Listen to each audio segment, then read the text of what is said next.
I'm Dr. Orion Taraban, and this is PsycHacks, Better Living Through Psychology. And the topic of today's short talk is where the battle is won and lost. So here we are in the new year, and many of you will be motivated to make some changes in your lives. This could be starting a new good habit or stopping an old bad habit. Both are good, though, as I've said before, you'll get more bang for your discipline buck by stopping that bad habit than starting that good one. In any case, today I'm going to be speaking on where the battle for this behavioral change is so often won or lost and how best to emerge victorious. Now, in my personal and professional experience, a lot of the issues that people run into with respect to behavioral change take place in this 10-second window of time before they decide to do or not do something.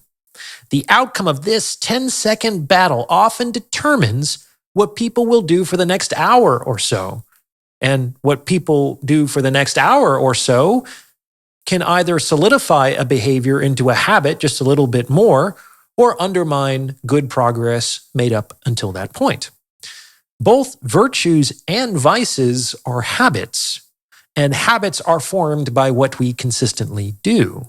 And when we lose these little battles, we strengthen the habit of inconsistency and weaken our will to action. Not good.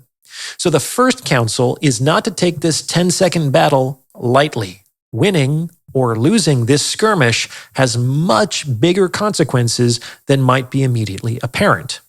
The good news is you just have to get through that 10-second battle. Now, the reason why people tend to lose this 10-second battle is that they open this little door in their minds, sometimes just a crack, and entertain the possibility of not doing the thing that they had previously committed to. Most often, this takes the form of checking in with themselves on what they feel like doing. As I've discussed previously, once you make a commitment to do or not do something, your feelings no longer matter. You just do it. You channel your inner postman and you deliver the fucking mail, irrespective of whether it's raining or snowing or hailing. You make your appointed rounds. That's it. This means that it's unnecessary at best to confirm whether you still feel like doing the thing you committed to, and dangerous at worst. So this question, do I still feel like doing that, is a terrible, terrible question to ask yourself. Like, in order to make progress, you might have to remove that question from your internal dialogue altogether. And I say this because, let's be honest, it's far more likely that you will not feel like doing the thing at any given moment than you will feel like doing it. Why? Because if you felt like doing it, you would have been doing it by now. People generally don't need to be encouraged to do what they really want to do. They need to be restrained. If they really wanted to go to the gym or lose weight or quit smoking or give up pornography or start a business, they'd be doing it already. We have to accept the fact that most of us would rather watch TV or eat rich foods or use substances or look at naked people or take it easy. When people are interested in making a behavioral change, they typically have to do violence to their desires, which are what got them into this trouble to begin with. So it might be a good idea to avoid the question of what you feel like doing or what you don't feel like doing altogether, at least until the new behavior is such an integrated and consistent habit that your feelings about it have organically shifted, and that can take a good deal of time. So most of the time, you're not going to feel like doing the thing that you committed to, and that's okay. Some days you'll feel motivated and inspired and energized, and a lot of other days you won't. Feelings come and go. They're kind of like the weather. And on some level, you may have to act in spite of the weather. Like, the journey you are undertaking is going to last much longer than the temporary weather event you are currently experiencing. This means that you kind of have to anticipate encountering all kinds of weather along the way and to push forward in spite of conditions. This is how you make progress. If you're interested in taking your understanding to the next level, I would encourage you to check out the Captain's Quarters, my members-only self-improvement community.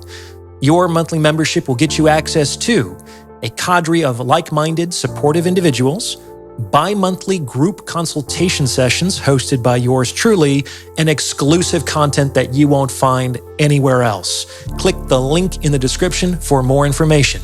Hope to see you aboard.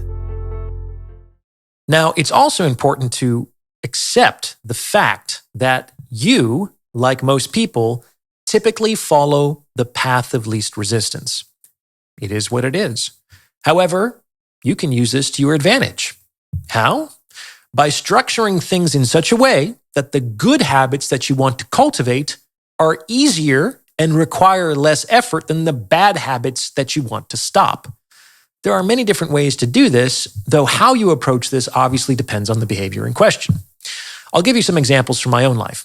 There was a time in my life when I felt I was playing too many video games, and that time could be more profitably spent in other ways. Now, what I didn't do was make a commitment to never play video games again. Like, that wasn't going to happen. Really extreme commitments like that are very difficult to maintain long term. Over a long enough timeline, they tend to lead to relapse and shame, which isn't very helpful and doesn't change the behavior anyway. I didn't want to stop entirely. I just wanted to reduce how much time I was spending on this pursuit. So I made the decision that every time I stopped playing for the night, I would dismantle the entire system, put it back in its box, and put the box in the back of the closet. That means when I wanted to play again, I would need to get the box from the back of the closet, open it up, and set the system back up. Now, this only takes a few minutes to do, but it is a little inconvenient. I couldn't impulsively turn on the system in that 10-second window when I would ask myself what I felt like doing with my time. This made it much easier for me to make a different decision during that mental skirmish. And the upshot was that I very quickly and significantly lowered the amount of time I would spend playing video games every week. And I did this by making my vice more difficult, more inconvenient, and more expensive to perform.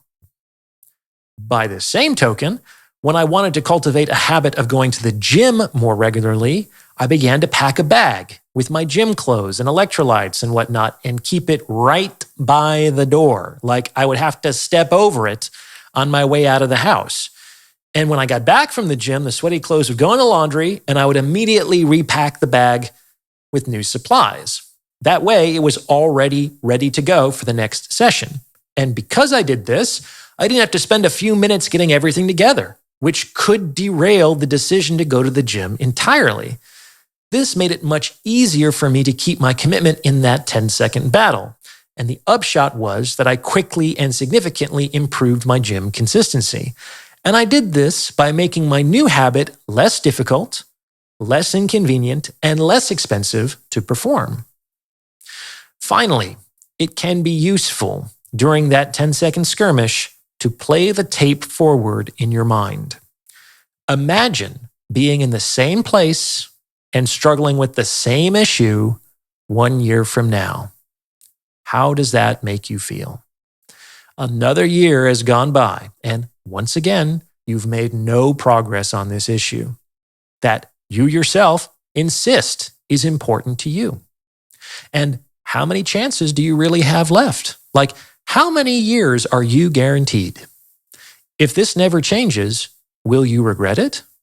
Sometimes we need to be more afraid of things continuing as they are in order to overcome behavioral inertia and motivate consistent action. Remember, it was only the ghost of Christmas future that could get Scrooge to change. Scare yourself straight and hold that vision in your mind's eye whenever you're forced to fight that 10-second battle. What do you think? Does this fit with your own experience? Let me know in the comments below.